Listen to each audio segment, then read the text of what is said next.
Assalamualaikum warahmatullahi wabarakatuh. Kami dari kelompok 5 kelas SI 4306 akan memaparkan tugas 3 yang pertama yaitu mengenai data mining untuk memenuhi salah satu tugas dari mata kuliah Data Warehouse and Business Intelligence. Nah, kelompok 5 ini beranggotakan yang pertama ada Anissa Risma Akilah dengan NIM 12190052. Lalu ada Mega Fitriani 1202191082, ada Nurul Hidayati dengan NIM 1202194015, dan yang terakhir ada Alfa Sapira dengan NIM 1202194346. Baik, yang pertama kita akan membahas mengenai data mining itu sendiri. Jadi data ini adalah pengumpulan dan pengolahan data yang bertujuan untuk mengekstrak informasi penting pada data. Nah, proses pengumpulan data ekstraksi informasi tersebut dapat dilakukan menggunakan perangkat lunak dengan bantuan perhitungan seperti statistika, matematika, ataupun teknologi artificial intelligence atau yang biasa kita sebut dengan AI. Nah, data mining juga sering disebut sebagai Knowledge Discovery in Database atau yang disingkat dengan KDD. Nah, di dalam data mining itu ada yang dinamakan dengan dataset. Apa sih dataset itu? Jadi, dataset adalah sebuah kumpulan data yang berasal dari informasi-informasi pada masa lalu dan siap untuk dikelola menjadi sebuah informasi baru. Nah, adapun tujuan dari dataset sendiri adalah untuk menguji suatu metode penelitian yang dikembangkan oleh para pakar peneliti dengan public dataset maupun private dataset. Nah, seperti yang telah dimention tadi bahwa jenis-jenis dataset itu ada dua. Yang pertama itu ada private dataset, di mana dataset yang dapat diambil dari sebuah organisasi yang akan dilakukan sebagai objek penelitian. Lalu yang kedua adalah public dataset, yaitu dataset yang bisa diambil dari repositori publik yang disepakati oleh pakar peneliti data mining. Baik, selanjutnya saya akan menjelaskan tentang decision tree. Decision tree sendiri merupakan sebuah metode pengambilan keputusan dengan menyusun setiap opsi atau pilihan menjadi bentuk yang bercabang. Algoritma decision tree adalah salah satu algoritma dalam data mining, di mana algoritma ini digunakan untuk menjelaskan model klasifikasi berdasarkan bentuk pohon atau binary tree dengan menggunakan dataset yang diinputkan ke dalam sistem untuk diolah atau supervised learning. Terdapat 3 elemen dalam decision tree itu sendiri. Yang pertama adalah root node atau akar, yaitu tujuan akhir atau keputusan besar yang diambil. Kemudian ranting, yaitu menuliskan berbagai macam kemungkinan atau konsekuensi yang didapat dari pengambilan keputusannya. Kemudian selanjutnya ada daun, digunakan untuk menjelaskan hasil dari masing-masing konsekuensi atau tindakan yang dipilih. Lalu berikut merupakan contoh dataset yang akan kita gunakan dalam pengerjaan tugas ini, yaitu mengenai water potability. Baik, untuk selanjutnya akan dijelaskan oleh rekan saya. Baik, berikut adalah dataset yang akan kita gunakan, ini tentang water potability atau kelayakan air minum. Di sini atributnya ada pH, hardness, solids, chloramine, sulfat, conductivity, organic carbon, trihalometans, turbidity, dan potability. Nah, dataset ini kita ambil dari web Kaggle. Oke, lalu keterangan datasetnya yang pertama pH value atau pH ini adalah keseimbangan asam basa yang batas aman maksimalnya 6,5 sampai 8,5.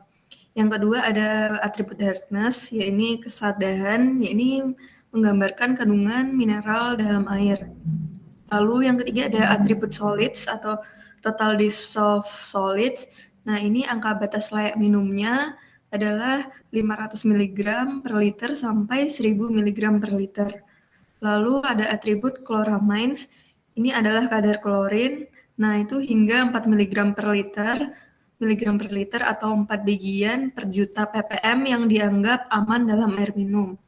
Lalu ada atribut sulfat, ini menggambarkan kadar sulfat dalam air.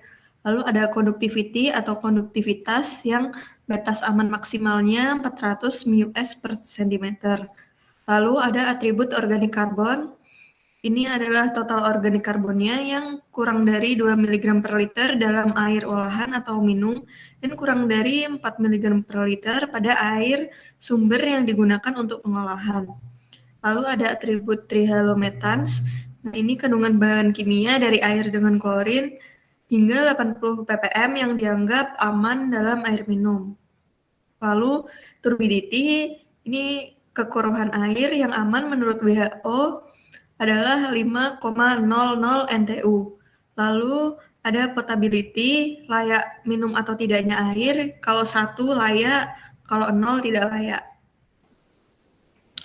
Oke, kita akan mengimplementasikan data mining menggunakan Loose Rapid Miner. Yang pertama kita import terlebih dahulu datanya. Di sini kita menggunakan data water potability dengan format CSV dan atribut dari datanya itu ada pH, hardness, solid, dan lain sebagainya. Yang akan kita cari adalah potability di mana air bisa diminum atau tidak, bisa dikonsumsi atau tidak. Change type-nya kita pilih polynomial, kemudian change roles-nya kita ketikkan label, dan bisa di next dan finish.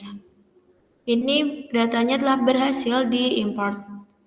Langsung saja kita water potability-nya kita drag dan jangan lupa dikoreksikan. Bisa langsung jadi running. Untuk potability bernilai 0 itu artinya false, berarti air tidak bisa dikonsumsi atau diminum. Dan apabila potability-nya bernilai 1 itu artinya true, artinya air bisa diminum atau dikonsumsi. Dan untuk statistikanya sendiri dengan label potability, type-nya nominal dengan missing 0 artinya tidak ada data yang hilang. Dan untuk data 1 atau bernilai true itu sejumlah 1278 data dan yang bernilai 0 itu sejumlah 1998 data. Kemudian langsung saja kita ketikkan di sini multiply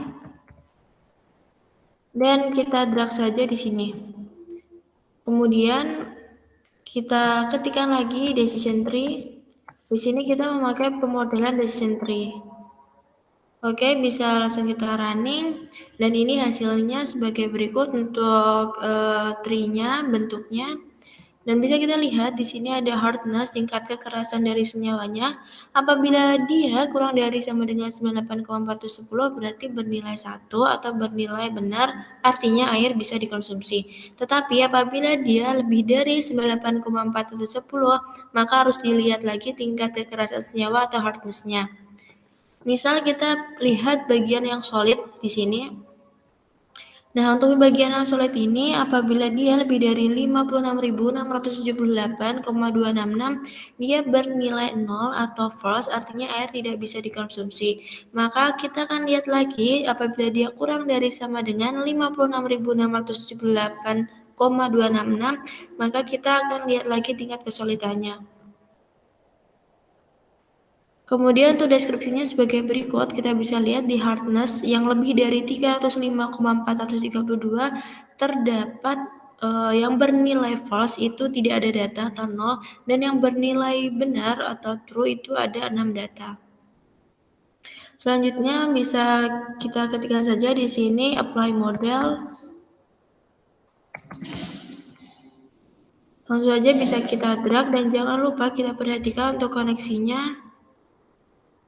Hubungkan antara multiply dengan apply model. Kemudian kita pilih performance. Untuk performance sendiri kita memakai classification. Bisa langsung aja di running. Nah, ini adalah akurasi dari datanya tadi adalah 62,00%, di mana true 0 itu bernilai negatif dan true 1 bernilai positif. Untuk prediction 0 kita dapatkan class precision atau prediksinya rasio prediksi 61,62% dan untuk prediksi 1 itu class precision atau rasio prediksinya 94,59% dengan class recall atau sensitivitasnya sebagai berikut ini. Kemudian bisa lihat di description ya, akurasinya 62,0%, conversion matrix-nya sebagai berikut ini. Dan ini adalah plot view-nya. Berikut merupakan pembagian tugas untuk tugas 3 yang pertama mengenai data mining. Baik, mungkin cukup sekian pemaparan dari kelompok kami. Semoga bermanfaat. Wassalamualaikum warahmatullahi wabarakatuh.